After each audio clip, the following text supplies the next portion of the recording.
The White Spider. Read from the Creepypasta Wiki. I know this is going to sound insane. Okay, maybe I am insane, but let me continue. I'm not a believer of anything. No gods, messengers of gods, devils, demons. Nothing. On the other hand, I do believe that someone loves me enough to send me a protector. My family and I were cleaning up, and while cleaning, I happened to find a spider on my bed. It was pure white, and it looked so... I can't describe it. But I didn't see any reason to harm it, so I let it stay. It took an interest in me because from then on it was in my window. Something about it made me feel at peace. It continued on for months, and eventually my family had seen it. But as my mother described, it looked holy, like disturbing it would bring something awful. I ignored her rants, but indeed agreed there was something about it. Then, a miracle happened. I was looking at the spider while lying down, and it flailed its arms around. It was a funny sight to me, so I laughed, but something hit me at this instant that said, "Stop laughing. The spider is serious." I have to admit, I was creeped out. Spiders? Telling me things that were important? What a joke. But the thought kept troubling me, as if it was scolding me for thinking light of the situation. But again, being ignorant, I put it out of my mind. As I fell asleep, something visited my dreams. I wish I knew what it was, but it said to me, "You were wise not to kill me, and your kindness shall pay off, for I am the omen of protection, sent to guard your dreams and life." Something told me to believe this omen, but I wasn't convinced. Don't believe me, do you? I was astonished, but then again, who would believe that when your dreams are just vivid hallucinations? The omen continued. Tomorrow you're going to nap, but just before you close your eyes, an image will flash before your eyes that will leave your dreams hollow. When this happens, I'll bite you so that you can warn your family not to sleep until 12 that night. Please heed my warning. I am here to protect you, for someone in the world sent me to protect you, and I will indeed fulfill my purpose. I jolted awake, suddenly afraid of what today was prepared to bring. Coming home from work, I got ready to close my eyes, but before I did, an image of my family hung on the wall, skinned alive, bodies roasting, screaming my name. I wanted to get up, but my body was paralyzed, so I was forced to sleep. And from then on, things were worse. My dream showed me killing everyone I knew with a smile on my face. In this dream, I cut my sister's fingers off one by one, then her toes. I let her then soak in acid, laughing.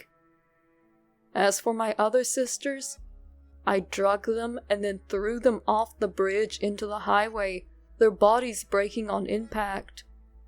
As for my mother and father, I plunged a knife into my mom's face and slid it down her body while my father was being burned over a fire.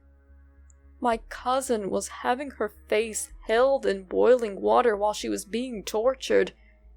And my boyfriend? I saved the best for him. I gave him the gift of insomnia. Only it was every time he blinked, he could see, feel, hear nefarious beings come to life and do what they do best. Kill. This wasn't me. It couldn't be. But then, it cut to me being imprisoned. Then a person came into my cell. Someone whose features looked like mine. She whispered in my ear, "You should be thanking me. No one can come in between us now.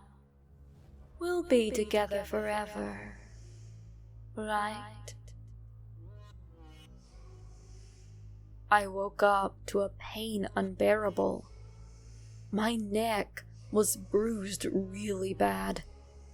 The spider started flailing its arms again, but this time I could hear her. "Now you believe me.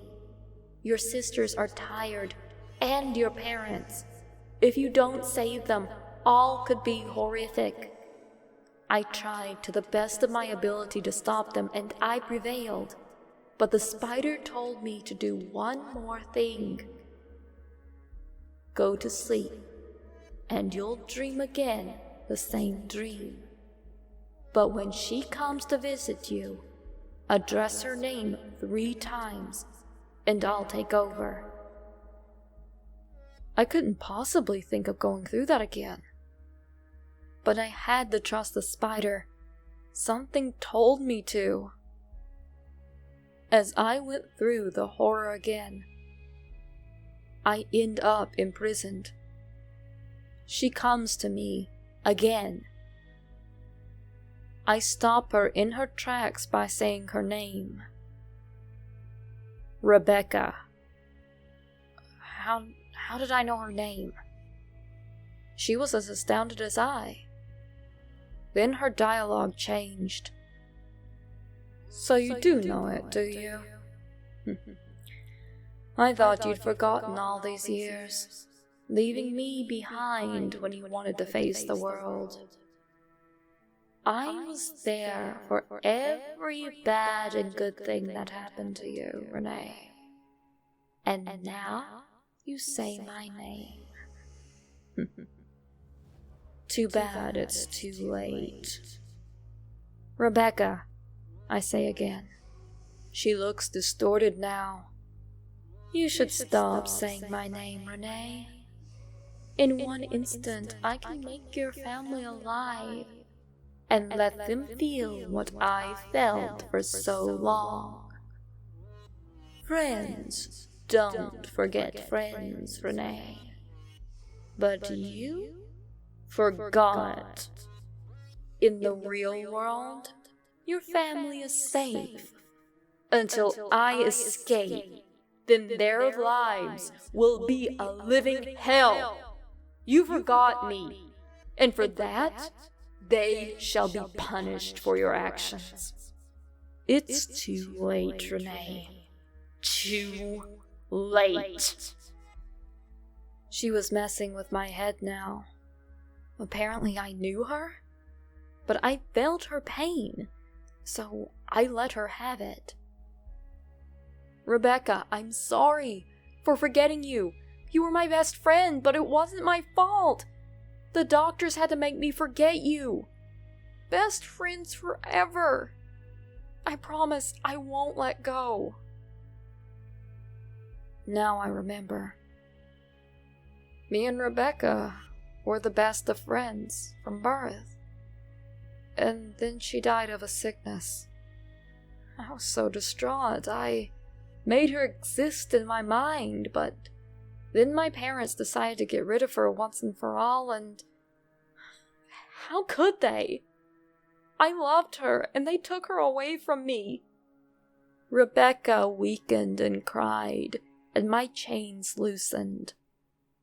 I walked over to hug her, and when she was in my arms, she disappeared.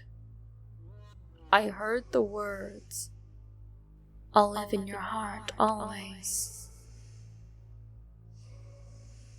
When I woke up, it was a beautiful morning, and the spider was nowhere to be found, but a note was left. "Renee, I took care of her. She's imprisoned in my heart, but will no longer haunt your dreams or make nightmares into a reality.